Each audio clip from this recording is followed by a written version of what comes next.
Hello, আসসালামু আলাইকুম। Python Bangla টিউটোরিয়ালে আপনাদের স্বাগতম। আজকে আমি যে টপিকটি নিয়ে আলোচনা করব সেটি হলো কি, চলুন দেখে নিই।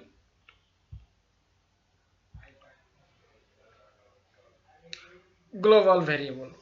ভেরিয়েবল কি, এটা আমরা আমার গত যে পূর্ব যে টিউটোরিয়ালটা করেছি সেটা ওখানে সুন্দরভাবে আমি আলোচনা করেছি, আপনারা ওই ভিডিওটি দেখে নিন। তারপর আমি একটু আমার এই টিউটোরিয়ালটি বা এই টপিকটি আলোচনার আহ, উম, যাতে বুঝতে পারেন এর জন্য আমি আরেকটু আলোচনা করতেছি। ভেরিয়েবলটা হলো আপনার একটা ভেরিয়েবল কি করে আপনার ভ্যালু ধারণ করে, আপনার একটা কন্টেন্টের সাথে আপনি তুলনা করতে পারেন যে ভ্যারিয়েবল হলো একটা লাইক লাইক দ্যাট আপনার ইসের মতো, কন্টেইনারের মতন। যেমন কন্টেইনারে আমরা কোনো কিছু রাখতে পারি, পরে আমরা যখন আমাদের প্রয়োজন হয় তখন আমরা সেগুলো কি করি, ব্যবহার করি।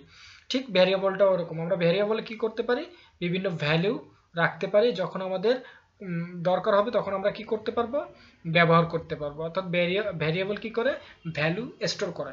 এখানে আমরা যে টপিক যে বিষয়টি নিয়ে আলোচনা করবো আজকে, এটা ভ্যারিয়েবলেরই পার্ট, এটাও একটা ভ্যারিয়েবল, যাকে আমরা বলতেছি গ্লোবাল ভ্যারিয়েবল। গ্লোবাল ভ্যারিয়েবলটা হলো আপনার এমন একটা ভ্যারিয়েবল যাকে বলা হয় সর্বজনীন ভ্যারিয়েবল। অর্থাৎ আপনার এক একটা ভ্যারিয়েবল, এক একটা কোড, এক একটা ব্লক কোডের ভিতর থাকে। ব্লক কোডের ভিতর যে ভ্যারিয়েবলগুলো থাকে সেগুলোকে বলা হচ্ছে ভ্যারিয়েবল। কিন্তু আমি উপরে যদি আমি একটা ভ্যারিয়েবল ডিক্লেয়ার করলাম যে আমি অনেকগুলো ব্লকে ইউজ করব, তখন আমি তার পূর্বে কি দেব, গ্লোবাল লিখে দেব। গ্লোবাল লিখে দিলে সেটা হয়ে গেল গ্লোবাল ভ্যারিয়েবল। আর এই গ্লোবাল ভ্যারিয়েবলটা কি হবে, সর্বজনীন, সব জায়গায় ব্যবহৃত হবে।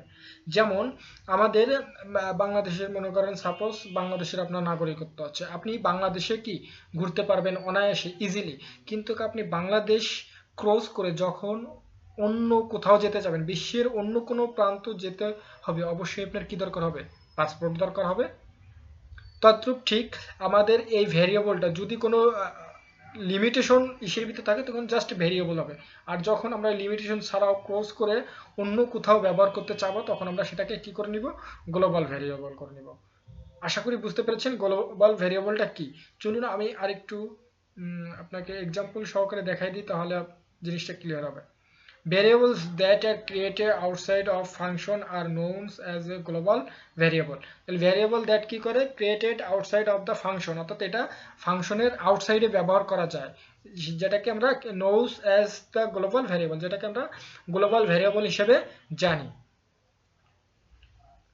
যদি আমরা কোনো ভ্যারিয়েবলকে গ্লোবাল করতে চাই, তার পূর্বে আমরা এই গ্লোবাল কিওয়ার্ডটা কি করব, ইউজ করব। যদি আমরা গ্লোবাল কিওয়ার্ডটা যদি ইউজ না করি, তাহলে সেটা গ্লোবাল ভ্যারিয়েবল হবে না, সেটা হবে আপনার এমনি নর্মাল ভ্যারিয়েবল। আর নর্মাল ভ্যারিয়েবল কি, সেটা আপনার লিমিটেশন, একটা ব্লকের ভিতরে লিখলে সেই ব্লকেই ব্যবহার করতে পারবেন, ওই ব্লক ব্যতীত অন্য কোথাও কি করতে পারবেন না, ব্যবহার করতে পারবেন না।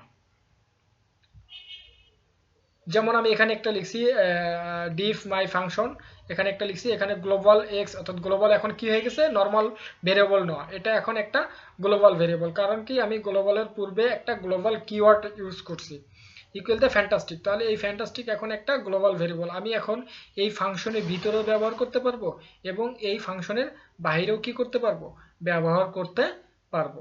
অর্থাৎ গ্লোবাল ভেরিয়েবল করার এই একটা সুবিধা যে আমরা এক জায়গা থেকে বা একটা ব্লক থেকে আমরা অন্য ব্লকও কি করতে পারবো, ব্যবহার করতে পারবো। জাস্ট আপনার গ্লোবাল ভ্যারিয়েবলকে আপনি একটা পাসপোর্টের সাথে তুলনা করতে পারেন। যেমন একটা পাসপোর্ট থাকলে আপনি বিশ্বের বিভিন্ন প্রান্তে আপনি যেতে পারতেছেন, তদ্রূপ আপনার এই গ্লোবাল যদি ভ্যারিয়েবল করা হয়, তাহলে আপনি ওই কোড ভ্যারিয়েবলটাকে বিভিন্ন ব্লক অফ কোডে কি করতে পারতেছেন, ব্যবহার করতে পারতেছেন। আশা করি বুঝতে পেরেছেন গ্লোবাল ভ্যারিয়েবলটা কি।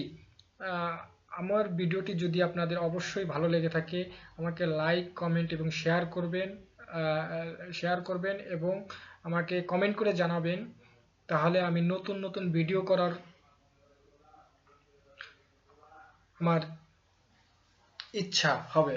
যেহেতু আমি আমার একটা টার্গেট আছে যে আমি কম্পিউটার সায়েন্সের যতগুলো সাবজেক্ট আছে, ক্রিটিক্যাল সাবজেক্টগুলো আছে, অর্থাৎ একদম বেসিক থেকে আমি শুরু করব। যেহেতু আমি পাইথন দিয়ে শুরু করছি, পাইথনটা আগে শেষ করি, তারপরে দেন আমি সবগুলো কোর্সের উপর ভিডিও তৈরি করব। যদি আপনারা আমাকে একটু সাপোর্ট করেন এবং আমাকে লাইক, কমেন্ট এবং শেয়ার করেন এবং আমার চ্যানেলটি যদি সাবস্ক্রাইব করেন, তাহলে আমি বুঝতে পারবো যে আসলে আমার এই ভিডিওগুলো কারোর না কারোর কি কাজে লাগছে, এর জন্য তারা আমাকে সাপোর্ট করতেছে, তখন আমি নতুন কিছু করার ট্রাই করবো ইনশাল্লাহ। আজকের ভিডিও আমার এই পর্যন্তই। আল্লাহ হাফেজ।